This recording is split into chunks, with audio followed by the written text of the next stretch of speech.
Hey guys, welcome to Unit 6. This is video number 1. In this entire unit, we're going to talk about chemical nomenclature. That's a fancy way to say chemical naming.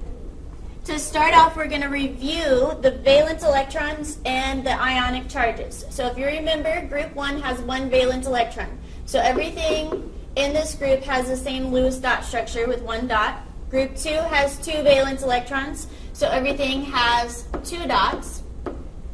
Group 13 has 3, so everything in this one has 3 dots.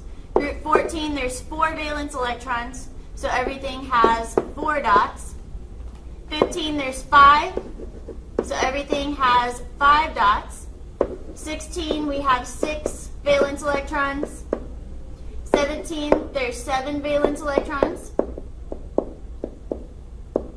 And group 18, there's 8. Except for this very top one, which is helium. Remember, he only wants 2 valence electrons to be happy, but everything else wants 8 valence electrons to be happy. Now, we didn't talk about transition metals here because those are all different. They don't fall into this 1 to 8 pattern. So if we look at charges now, the charges are what these elements are going to have once they become ions. They're either going to give or take electrons. Now remember, I just said they all want 8 valence electrons. So group 1 here has 1 valence electron. They could either go find 7 more or just give their 1 valence electron away. So that's what they're going to do. They're going to give 1 away. Group 2, they could find 6 or give 2 away. Giving 2 away is easier, so they're going to give 2. Now, transition metals, again, those all have different charges, except for these 3 always have the same charges. So silver always has a +1 charge. Cadmium and zinc always have a +2 charge, and you do need to memorize those. We move on to group 13.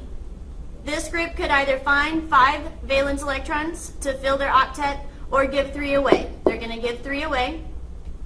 Now when we get to 14, they could find 4 or give 4, so they could do either. It's plus or minus 4. Then this is where the switch happens, and notice this is where we get into mostly nonmetals. Group 15 has 5 valence electrons, so they're going to go out and find 3. So they're going to gain 3, giving it a -3 charge. Group 16 will gain 2 electrons, and group 17 will gain 1. And everything in group 18 is not going to have a charge because they are completely happy because they have a full octet. So now let's move on. We're going to start with naming ionic compounds. Now, a few things you need to remember about ionic compounds. You need to write these down. This is between a cation and an anion, okay? A cation usually comes from a metal, and a cation is positively charged.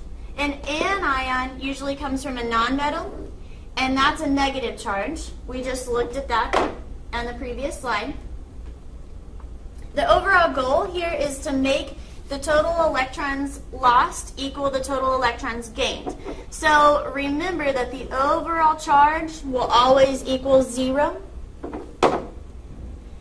And to write the formula, you have to crisscross the ion charges and make them subscripts. Okay, so let's look at what that means. So if I have sodium and chlorine, I'm going to take these numbers, not the positive and negative, and make them the subscript for the opposite element. So this Cl1 goes to Na, so we have Na1, and then Cl will take the 1 from sodium and have a 1 down here. Now if we have 1s as our subscripts, remember we don't actually have to write those. So that would become NaCl. I have 1 sodium and 1 chlorine. Now what happens if we have a different number? So if I have Mg with a +2 and Cl with a -1, I take that 2 and place it as a subscript on the opposite one, take this 1, place it as a subscript on magnesium. So magnesium would have a 1 there, and chlorine would have a 2. Now remember, the 1, we don't have to put that, so this just becomes MgCl2. All right, let's go on to some practice here. So what we have to do is crisscross like we just did, and we need to make sure the overall charge equals 0 when we do that. So we start with calcium chloride. So calcium is Ca, If you look at the periodic table, calcium comes from group 2. So this is a +2 charge. Chloride is chlorine just in a bond. So we have Cl. And if you look at group 17, chlorine's right there, and that group 17 always has a -1 charge. So what we're going to do is we take these numbers and place them on the opposite element. So this is telling me I need 1 Ca. So if I have 1 calcium and it has a +2 charge, I want to add that to how many chlorines I need. So if I have this 2 over here and I place it over here on chlorine, if I have 2 chlorines with a -1 charge, +2 minus 2 will equal 0. So since it does equal 0, we've done it correctly. The final formula would be CaCl2. All right? Next one we have aluminum oxide. So aluminum, if we look down here, it's group 13. So that's a +3 charge. Oxide is just oxygen in a bond. So we have a -2 charge here, because if we look down here, it comes from group 16. So if I take this 3 and place it on oxygen, and this 2 and place it on aluminum, let's see if that equals 0. If the electrons lost equals the electrons gained. So here, if I have 2 Als, 2 aluminums with a +3 charge, add that to the fact that it says I need 3 oxygens, and each oxygen has a -2 charge. I have +6 plus a -6. That equals 0. So my formula is Al2O3. Okay? Next we have lithium fluoride. Okay, so lithium is Li. If you look down here, it comes from group 1, so it has a +1 charge. Fluoride is fluorine as an ion, so fluoride is F. We look down here, it comes from group 17, so it's a -1 charge. So if I say, okay, I need to place this one down here on lithium, 1 lithium with a +1 charge, I want to add that to the number of fluorines I need. So I take this 1 over here and place it on fluorine, 1 with a -1 charge, +1 minus 1 equals 0. So my final formula is just LiF. I need 1 of each of those. Okay, lastly we have magnesium phosphide. So magnesium phosphide, Mg, comes from group 2, so it has a +2 charge.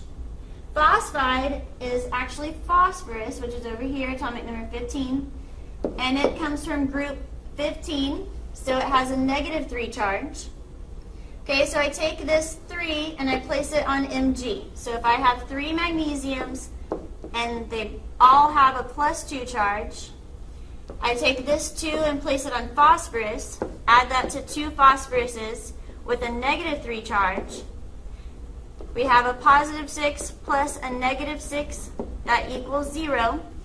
So since it equals 0, my formula is Mg3P2. Okay, so now let's go the opposite way. So say I'm giving you a formula. Now let's write the name. What you have to do is name the cation first. Okay, remember the cation is going to be the metal. And then you name the anion, so that's the nonmetal. And then you add IDE to the ending. So here, CaCl2. So the metal here is calcium, and I'm going to keep that name the same, calcium. And then my nonmetal is chlorine. However, I need to change that INE to IDE. So chlorine becomes chloride. So your final name is calcium chloride. Okay, next we have Al2O3. So Al is our metal, it's our cation. So we just keep it the same, aluminum. And then we have oxygen. But remember, we want to take off the ending of oxygen and add IDE. So oxygen becomes oxide.